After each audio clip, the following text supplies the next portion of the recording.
नमस्कार। घटना चक्र बुक वीडियो में आपका हार्दिक स्वागत है। आइए प्रारंभ करें इस यात्रा को, जहां हर विषय वस्तु को हम सरल, स्पष्ट और परीक्षा उपयोगी ढंग से प्रस्तुत करेंगे। कभी सोचा है कि गरीबी को नापते कैसे हैं?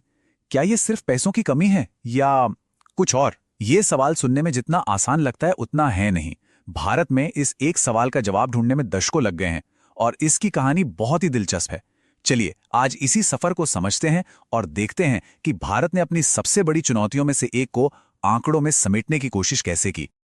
तो असली समस्या शुरू ही यहां से होती है। किसी की जिंदगी की मुश्किलों को, उसकी जरूरतों को एक नंबर में कैसे बदला जाए, एक ऐसी लाइन कैसी खींची जाए जो ये बता सके कि कौन गरीब है और कौन नहीं। यही वो पहेली थी जिसे सुलझाने के लिए भारत की कई बड़ी कमिटियों ने सालों तक काम किया। और इस पहेली का जो जवाब निकाला गया उसे कहते हैं गरीबी रेखा। मतलब सोचिए, ये एक लक्ष्मण रेखा की तरह है। जो इसके एक तरफ है वो गरीब माना जाता है और जो दूसरी तरफ वो नहीं। लेकिन सबसे बड़ा सवाल ये था कि भाई ये रेखा खींची कहाँ जाए। और इसी सवाल ने भारत में दशकों तक चलने वाली एक बहुत बड़ी बहस को जन्म दिया। तो चलिए कहानी की शुरुआत से शुरू करते हैं। इस रेखा को खींचने का जो सबसे पहला आइडिया था वो बहुत सीधा साधा था। सोचा गया कि एक इंसान को जिंदा रहने के लिए सबसे जरूरी चीज क्या है? जवाब मिला खाना, और खाने से मिलती है एनर्जी यानी कैलोरी। साल 1977 में वाई के अलग समिति ने पहली बार एक ठोस आइडिया सामने रखा। उन्होंने कहा, चलिए इसे एकदम सिंपल रखते हैं। गरीबी को इस आधार पर मापते हैं कि एक इंसान को रोजाना कितनी कैलोरी की जरूरत होती है। ये एक तरह से भारत में गरीबी को मापने की नींव थी। और देखिए यहां एक बहुत ही समझदारी वाली बात की गई। समिति ने ये माना कि गांव और शहर का जीवन अलग अलग होता है।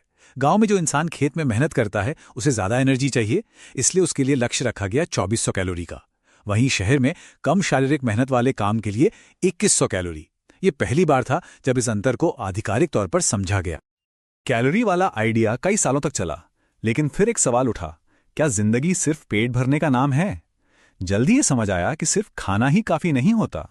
और यहीं से सोच में एक बहुत बड़ा मोड़ आया। अब सवाल ये नहीं था कि लोग क्या खाते हैं, बल्कि ये था कि वो अपनी जरूरतों के लिए क्या खरीद पाते हैं।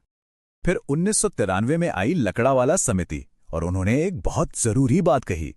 उन्होंने कहा, देखिए समय के साथ महंगाई बढ़ती है। जो चीज आज 10 रुपए की है वो कल 12 की होगी। इसलिए हर राज्य की अपनी महंगाई के हिसाब से गरीबी की रेखा भी अलग अलग होनी चाहिए। एक ही लाइन पूरे देश पर लागू नहीं की जा सकती। और इसे करने का तरीका भी बड़ा स्मार्ट था। गांव की गरीबी को मापने के लिए यह देखा गया कि खेतिहर मजदूरों के लिए महंगाई कितनी बढ़ी, जिसे CPI-AL कहते हैं, और शहरों के लिए फैक्ट्री में काम करने वाले मजदूरों पर महंगाई की मार को आधार बनाया गया, यानी CPI-IW। इससे गरीबी का अंदाजा पहले से कहीं ज्यादा सटीक होने लगा। इसके बाद का जो दौर आया वो शायद सबसे ज्यादा चर्चित और विवादास्पद रहा। अब बहस कैलोरी या महंगाई के सूचकांकों से हटकर इस बात पर आ गई थी कि एक इंसान को जीने के लिए हर दिन असल में कितने रुपए की जरूरत होती है। साल 2009 में आई सुरेश तेंदुलकर समिति, और इन्होंने तो आप समझ लीजिए पूरा गेम ही बदल दिया। उन्होंने कहा, इंसान को सिर्फ रोटी नहीं चाहिए, उसे कपड़ा, मकान, शिक्षा और स्वास्थ्य ये सब भी चाहिए। तो उन्होंने एक नई शॉपिंग बास्केट बनाई जिसमें सिर्फ खाना नहीं बल्कि ये सारी जरूरी चीजें भी शामिल थीं। और इस समिति ने जो नंबर दिए उन्होंने पूरे देश में एक तूफान सा ला दिया। गांव में रहने वाले के लिए महीने में 816 रुपए और शहर में रहने वाले के लिए 1000 रुपए प्रति व्यक्ति। ये आंकड़े सुनने में भले ही छोटे लगे, लेकिन जब इन्हें रोज के खर्च में बांटा गया तो असली बहस शुरू हुई। और वो नंबर था 32 रुपए। शहरी भारत में एक दिन के गुजारे के लिए सिर्फ 32 रुपए। इस एक नंबर ने पूरे देश को सोचने पर मजबूर कर दिया।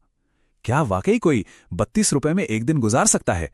ये सवाल हर अखबार की सुर्खी और हर टीवी चैनल की बहस का हिस्सा बन गया। इस जबरदस्त बहस के बाद जाहिर है सरकार को दखल देना पड़ा। 2012 में सी रंगराजन की अध्यक्षता में एक नई समिति बनाई गई। उनका मिशन साफ था, इस रेखा को फिर से देखो, इसकी जांच करो और बताओ कि क्या यह सही है या इसे बदलने की जरूरत है। और इस स्लाइड पर साफ दिखता है कि बदलाव कितना बड़ा था।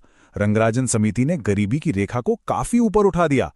जहां तेंदुलकर समिति ने शहर के लिए 32 रुपए रोजाना तय किए थे, वहीं रंगराजन समिति ने इसे बढ़ाकर 47 रुपए कर दिया। ये एक बहुत बड़ा उछाल था। तो इन सभी परिभाषाओं और बहसों का नतीजा क्या निकला?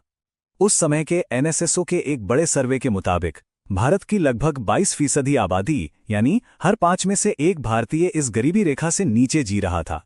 ये सिर्फ एक आंकड़ा नहीं, बल्कि करोड़ों लोगों की असल जिंदगी की कहानी है।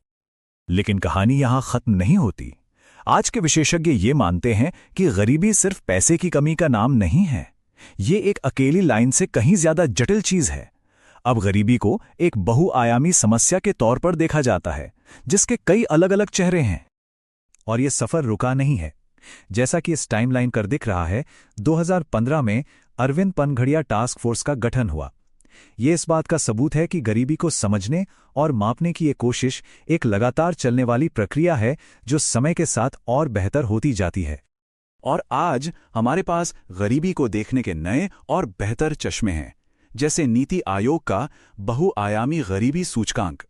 ये सिर्फ ये नहीं देखता कि किसी के पास कितना पैसा है, बल्कि ये भी देखता है कि क्या अच्छी स्वास्थ्य सुविधाएं, शिक्षा और साफ पानी जैसी चीजें उपलब्ध हैं। और लॉरेंस कर्व जैसे ग्राफ हमें ये समझने में मदद करते हैं कि देश की दौलत कुछ ही लोगों के हाथों में है या सब में बराबर बटी हुई है। तो ये पूरी कहानी हमें एक बहुत बड़े सवाल पर लाकर छोड़ देती है। जैसे जैसे देश तरक्की करता है, लोगों की उम्मीदें और सपने बड़े होते हैं, तो क्या गरीब होने की परिभाषा भी नहीं बदलनी चाहिए? जो कल एक जरूरत थी, क्या वो आज भी काफी है? ये एक ऐसा सवाल है जिसका जवाब भारत के भविष्य की दिशा तय करेगा।